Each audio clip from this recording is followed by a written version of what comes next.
Bienvenue dans ce Safety Talk, un Safety Talk historique où je vais prendre un événement qui a marqué le monde. Nous allons naviguer dans la notion d'analyse d'accident du travail. L'arbre qui cache la forêt. Après un accident au travail, on cherche à comprendre ce qui s'est passé. Si l'enquête est bâclée, on est sûr de passer à côté de la vraie cause, ou plutôt des vraies causes. En effet, un accident complexe est souvent la conjonction de plusieurs facteurs.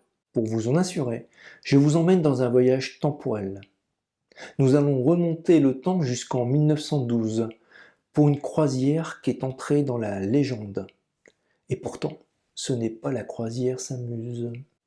Bienvenue à bord du RMS Titanic. Allez mon capitaine, c'est parti pour le grand plongeon. Au procès du Titanic, j'accuse la Lune. Mesdames, messieurs, j'endosse la robe d'avocat pour défendre la famille de monsieur Edwin Nelson Kimball, qui a embarqué sur le Titanic à Southampton. Si je vous demande qui est responsable du naufrage du Titanic, vous allez me répondre l'iceberg qui a croisé sa route au cours de la nuit du 14 avril 1912. En êtes-vous sûr? Au point de vous jeter à l'eau? Au procès du Titanic, j'accuse la Lune. Le Titanic n'était pas un bateau, c'était le bateau. Tout est luxueux, plus grand, plus majestueux, au point que la troisième classe a des airs de seconde classe, la seconde de première, et en première tout n'est que luxe. De la salle à manger aux cabines munies d'eau chaude, en passant par la piscine ou le terrain de squash. En termes de technicité, il dispose d'une radio dernier cri de marque Marconi. Les plaques du navire sont assemblées avec des rivets posés selon les meilleures pratiques, notamment le rivetage hydraulique. Pour son voyage inaugural, le Titanic doit relier Southampton à New York, avec une escale à Cherbourg et une dernière en Irlande à Queenstown. Alors, pourquoi le Titanic a coulé dans les abysses au large de Terre-Neuve et qu'il a même fallu 73 ans avant de retrouver son épave? La famille de mon client, Edwin Nelson Kimball, 42 ans, voyage en première avec son épouse Gertrude Parsons Kimball. Monsieur Kimball est le président de la Hallett Davis Company à Boston. Monsieur Kimball avait combiné un voyage d'affaires et des vacances en Europe avec sa chère et tendre moitié. Les Kimball voyagent avec leurs amis Beckwith et leur fille, Helen Newsom.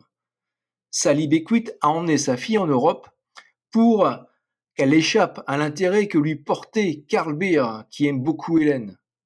Cependant, Monsieur Beer a suivi Hélène et sa mère en Europe et se retrouve à bord du Titanic. Est-ce que toutes ces personnes seront saines et sauves, ou trouveront-elles un repos éternel dans l'eau froide et noire durant cette nuit du 14 avril 1912? Des familles seront-elles déchirées? Qu'est-ce qui est le plus dur? Mourir ou perdre un proche? Perdre son enfant? Tout cela, je vous le révélerai à la fin. Cela chauffe en soute. Mon client ne s'en doute pas à cet instant, mais cela chauffe en soute. Le Titanic fonctionne au charbon. Il faut 1,5 kg de charbon pour parcourir 1 mètre, soit un sac de 30 kg pour 20 mètres, en 1,5 secondes à pleine vitesse. Il y a 5892 tonnes de charbon en soute, soit environ 89% de la capacité. Pourtant, un feu couvant brûle en soute dans le stock de charbon. Il faut dire qu'avec les grèves des mineurs, la compagnie achète ce qu'elle trouve sur le marché. Et la qualité de charbon n'est pas forcément au rendez-vous. D'où la formation de poches de grisou et par conséquent d'incendies. Dès le départ de Southampton, un feu s'est déclaré en cale.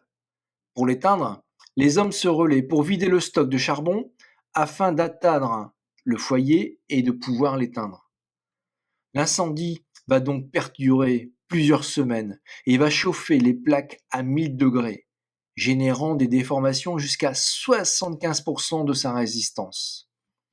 Il ne sera éteint que quelques jours avant la rencontre avec l'iceberg. Un chaud-froid, ça peut être mortel. même pour le métal. Tu as de beaux rivets, tu sais. De la même façon, mon client n'est pas ingénieur spécialiste du métal, sinon il aurait pu attirer l'attention sur la composition des rivets. Un bon rivet doit contenir un peu d'impureté, on les appelle des scories. Mais pas trop non plus, sinon cela provoque des fragilités.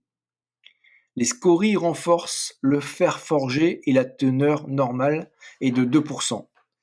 Les rivets du Titanic ont une teneur en scories anormalement élevée, 9,3% en moyenne avec des analyses dépassant les 17%.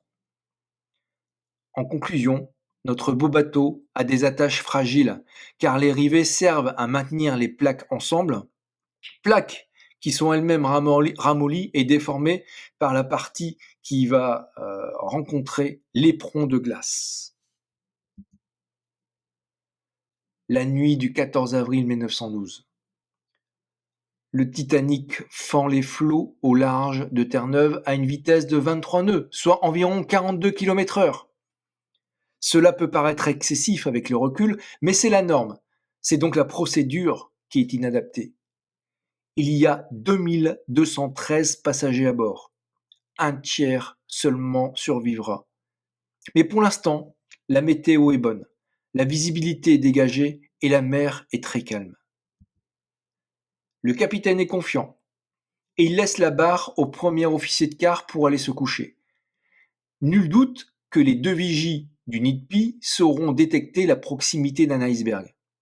D'ailleurs, il ordonne de le réveiller si c'était le cas. Il a juste sous-estimé 2 détails. Comme la mer est d'huile, pas de vagues. Par conséquent, pas d'écume blanche qui se forme à la base de l'iceberg, qui se dirige à la rencontre du Titanic. Et deuxièmement, c'est une nuit sans lune. L'absence de lune rend la nuit étoilée, mais l'horizon noir. Ceci est confirmé par Jack Taylor, passager de première classe. C'était une nuit sans lune, et je n'avais jamais vu les étoiles briller avec autant d'intensité. Elles semblaient sortir du ciel et briller comme des diamants. C'était le genre de nuit où l'on est heureux de vivre. C'est important, et cela en fait un premier chef d'accusation envers cet astre. Cette nuit du 14 avril 1912, la lune n'était pas là. En ce qui la concerne, ce n'est pas un alibi. C'est tout le contraire. C'est une preuve de culpabilité. Surtout quand vous connaîtrez toute son implication dans l'affaire. Je vous le dirai à la fin. Continuons le récit de cette nuit, apparemment calme, mais qui va virer au drame. Business is business. Comme je vous l'ai dit, le Titanic est équipé d'un poste radio Marconi et comme nombre de passagers très riches avaient embarqué sur le bateau, les opérateurs radio devaient régulièrement transmettre des ordres de bourse. Au fur et à mesure que l'on se rapproche des côtes américaines, les demandes affluent. Business is business. À tel point que l'opérateur radio du Titanic demande aux émetteurs radio des autres navires de laisser la bande libre. Seulement, ils étaient juste en train de signaler un iceberg par-ci, un iceberg par-là. Voici des exemples de messages. Alerte glace, 13h45 émanant de l'América. Information glace venant de dépasser 2 grands icebergs. Position. Alerte glace, 21h30 émanant du SSS Mesaba. Information glace. Nous avons aperçu beaucoup d'imposants morceaux de glace et un grand nombre de gros icebergs. Alerte glace, 22h55 émanant du Californian. Information glace. Nous sommes à l'arrêt et entourés de glace. Par ailleurs, cela entraîne un autre impact. L'opérateur radio du navire le plus proche du Titanic, étant mis au chômage technique puisqu'il doit laisser la fréquence libre, attend un peu, et puis s'en va se coucher, ce qui signifie qu'il ne sera pas à son poste pour entendre le SOS du Titanic. Vigilance. Connaissez-vous le NITPI ? C'est l'endroit à l'avant du navire destiné à accueillir 2 vigies qui scrutent l'horizon jour et nuit. Et en effet, ils sont 2 pour garantir un balayage à plus de 180 degrés en permanence. Nos pauvres vigies ne peuvent voir qu'à 500 mètres. C'est la capacité de la vision d'un homme. 500 mètres, alors qu'il en faut 1000 de plus pour arrêter le paquebot. Par conséquent, cela aurait été mieux de bénéficier de jumelles. Des jumelles, en voilà une bonne idée. Et pourtant, au départ de Southampton, le NITP s'était vu offrir une excellente paire de jumelles. Elles étaient aussi bonnes que leur prix était élevé. Et c'est pourquoi un officier de l'équipage exigea de les lui remettre pour les placer en sécurité lors de l'escale en Irlande. Ces jumelles ne furent jamais retrouvées car l'officier fut relevé à l'insu de son plein gré lors de l'escale, et il emporta avec lui le secret de la cachette mystérieuse. La décision de relever une partie de l'équipage est celle de la compagnie. Outre la perte des précieuses jumelles, cela a aussi accru le manque d'expérience de l'équipage. Bravo la White Star Line. Température. De 17h30 à 19h30, les passagers qui se promènent sur les ponts du navire notent une forte chute de la température de l'air. En l'espace de 2 heures, la température chute de 10 degrés pour atteindre 0,5 degrés Celsius. 21h50, la température de l'eau était inscrite dans le journal de bord du Titanic toutes les 2 heures, exactement 10 minutes avant le passage de l'heure. À 21h50, le quartier-mètre note que la température de l'eau est descendue à moins 0,5 degrés Celsius. L'eau salée ne gèle pas à cette température négative. Iceberg droit devant. 23h40. La nuit est claire et d'un froid mordant. Dans le NITP, les vigies, Frederick Fleet et Reginald Lee scrutent donc la mer inhabituellement calme. Soudain, une masse noire apparaît devant la proue du navire. Fleet saisit la corde de la cloche et sonne 3 fois pour signaler une collision imminente avec un objet. Puis il se saisit du téléphone pour prévenir la passerelle. Iceberg droit devant. À la barre, sur la passerelle, l'officier de première classe, William Murdoch, donne l'ordre de mettre la barre à tribord pour virer à bâbord et l'ordre de renverser la vapeur. Mais le Titanic bénéficie d'un nouveau système de timonerie. Et sur cette nouvelle génération de paquebots, pour virer à bâbord, il faut mettre la barre aussi à bâbord et non à tribord.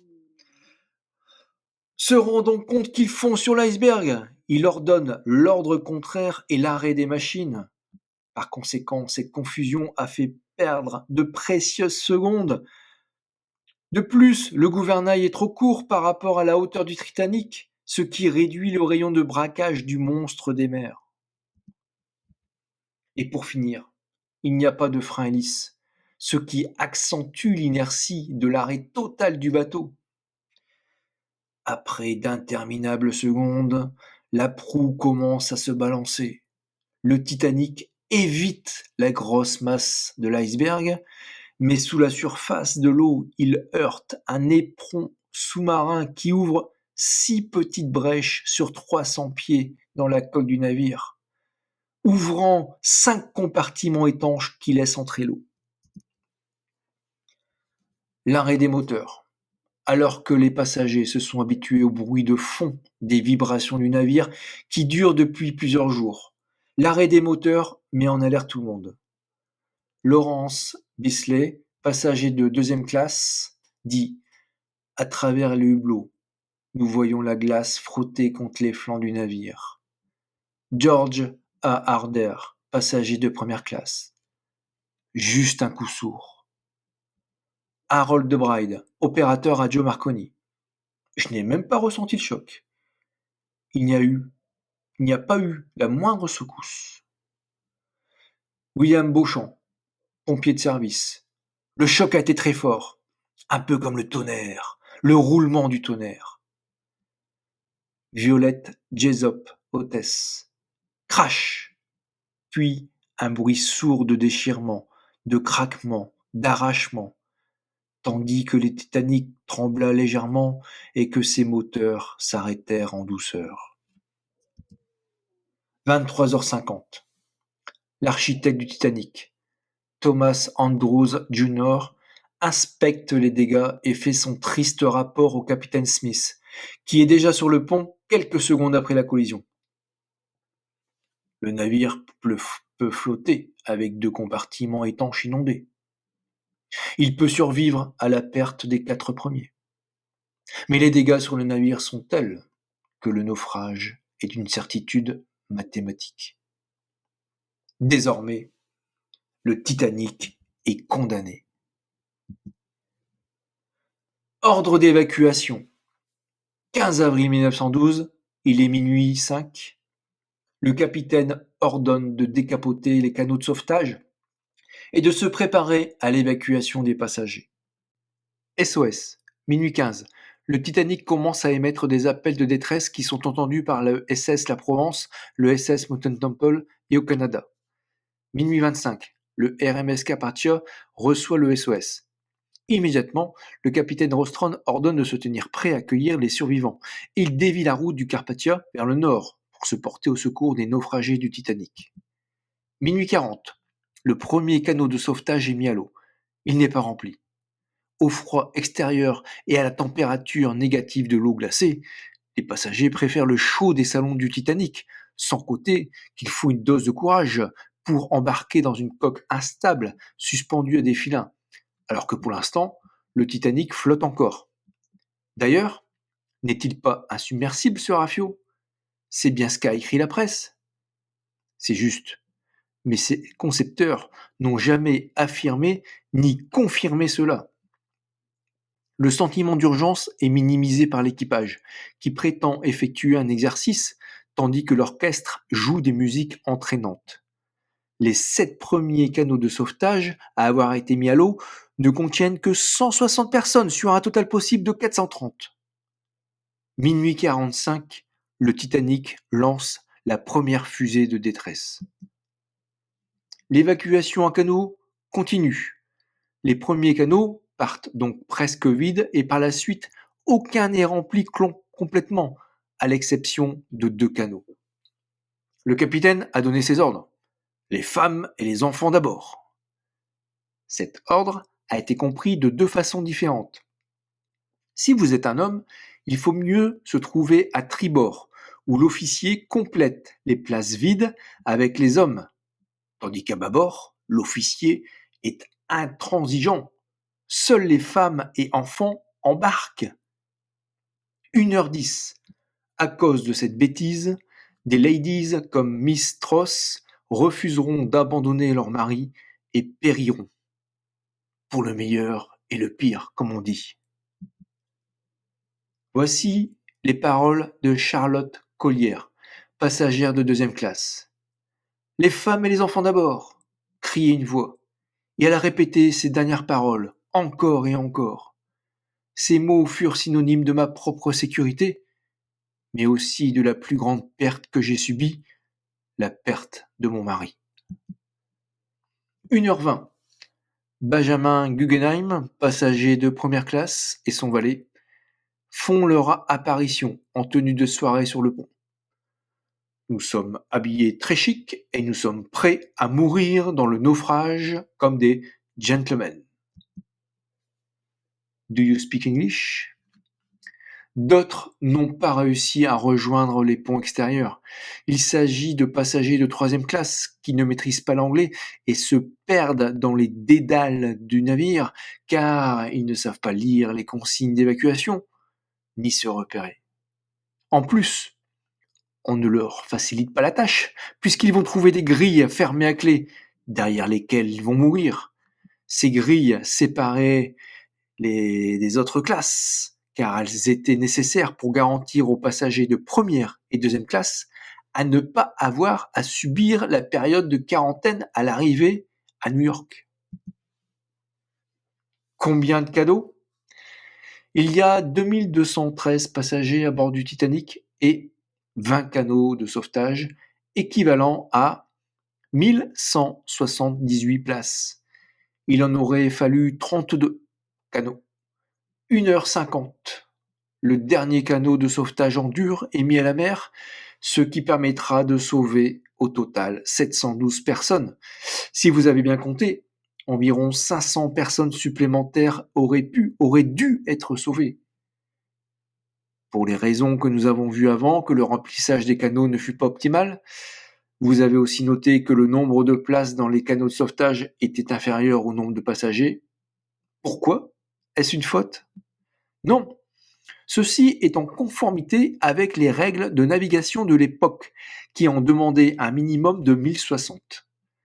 La White Star Line a décidé de mettre 20 canots pour être juste supérieur au minimum légal, mais pas plus car sinon cela aurait nui à l'esthétique sur les ponts. Et avouons que cela faisait aussi des économies.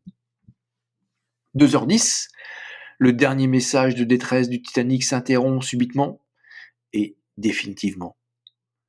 2h15, le dernier canot de sauvetage pliant est mis à l'eau. Il accueille Bruce Ismay, le directeur de la White Star Line, qui a aidé auparavant d'autres passagers à monter dans les canots de sauvetage. 2h15, le chef d'orchestre Wallace Harley lève la baguette pour un dernier morceau. Il joue peut-être Plus près de toi, mon Dieu, l'hymne qu'il voulait que l'on joue à ses funérailles. Nous ne le saurons jamais avec certitude, car aucun des musiciens du Titanic n'a survécu. Plus de 1500 passagers restent encore à bord du navire. 2h20, le Titanic s'engouffre dans les eaux de l'Atlantique Nord. Il ne rejoindra jamais New York. Après 15 minutes d'immersion en eau glacée, les survivants perdent conscience et meurent d'hypothermie, une forme rapide d'effondrement mental et physique qui accompagne la chute de la température du corps. Et ceci dans les 15 à 30 minutes qui suivent. 4 heures. Le Carpathia arrive sur les lieux et commence à porter secours aux 712 survivants. 8h50, le Carpathia quitte la zone et se dirige vers les États-Unis pour débarquer les survivants. Dans son naufrage, le majestueux Titanic s'est cassé en deux. La poupe et la proue reposent à 3800 mètres de profondeur, à 550 mètres l'un de l'autre. Des milliers d'objets sont disséminés entre les deux morceaux. 5500 objets ont été récupérés. Une plongée vers le Titanic dure entre 12 et 15 heures. Dans 1 ou 2 décennies, tout aura simplement disparu. Le Titanic deviendra un vaisseau fantôme. Capitaine ou mon capitaine. Certes, un coupable idéal se dessine, le capitaine Smith. C'est la compagnie White Star Line qui a persuadé le capitaine de superviser la première traversée transatlantique du Titanic. Ce qui recule son départ à la retraite d'1 an. Mais à 62 ans, le capitaine a promis à sa femme et sa fille que ce serait son dernier voyage. Il ne croyait pas si bien dire. Après l'accident, on a beaucoup parlé sur le capitaine Smith. Ou plutôt, on l'a beaucoup accablé. D'après il avait déjà eu d'autres incidents dans sa carrière de matelot et ne devait sa nomination à la barre du Titanic qu'à sa popularité mondaine auprès des passagers de première classe. On a aussi dit qu'il était trop vieux et alcoolique. On lui a reproché de ne pas avoir tenu compte des alertes iceberg et de naviguer trop vite. Comme je l'ai dit avant, le capitaine Smith suivait plutôt les règles de navigation de l'époque. On a aussi dit qu'il voulait décrocher le ruban bleu, synonyme de record de la traversée transatlantique. Eh bien, c'est une autre foutaise, parce que le Titanic était moins puissant que le détenteur du record. Par ailleurs, arriver avant la date prévue et la fête organisée en conséquence aurait eu l'effet d'un pétard mouillé. Souvenons-nous qu'il s'agit du voyage inaugural tout de même. En conclusion, on est un con, laissons le capitaine Smith reposer en paix.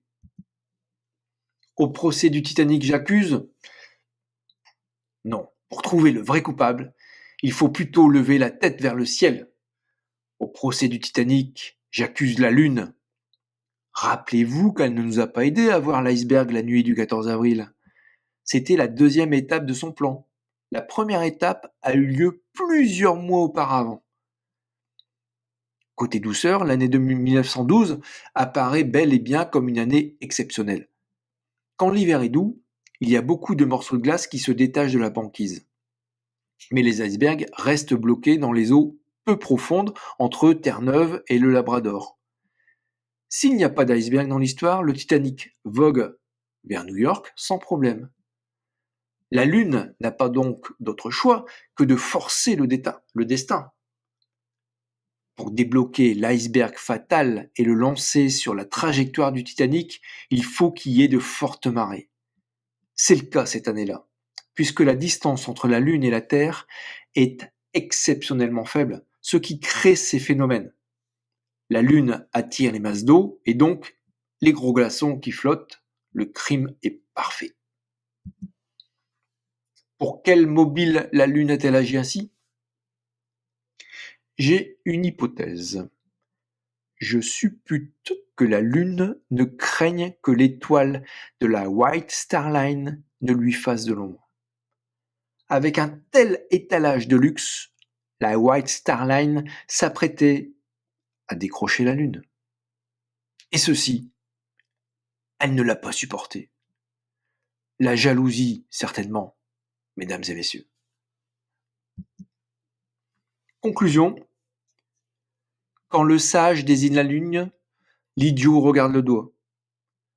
Cette phrase résume l'exercice de l'analyse des causes d'un accident. L'idiot s'arrêtera au premier coupable idéal qui ne portait pas ses EPI ou à la première cause technique qui dédouane la hiérarchie. Comme le dirait Maître Yoda, plus difficile il est d'aller chercher la cause cachée qui touche le sacré. Et le sacré, c'est qui? C'est quoi? La direction? Le manager? L'organisation? Bonne ou mauvaise fin? Comment s'est terminée l'histoire pour mon client Edwin Nelson Kimball et son épouse Gertrude? Eh bien, ils font partie de la liste des rescapés. Mais qu'en est-il pour leurs amis Beckwith et leur fille Helen Newsom? Ils font aussi partie des 199 rescapés de première classe. Et M. Baird, l'amoureux d'Hélène, fait-il partie des 130 morts de la première classe? Non. M. Baird a également été sauvé. En effet, je ne pouvais pas terminer cette histoire sans cet happy end. Et j'ajoute que l'analyse de cette catastrophe a permis une prise de conscience et une évolution des règles de sécurité pour la navigation maritime. Dernière astuce pour réussir ces analyses accidents, vos analyses accidents, il faut reconstituer le récit chronologique, l'histoire du crime.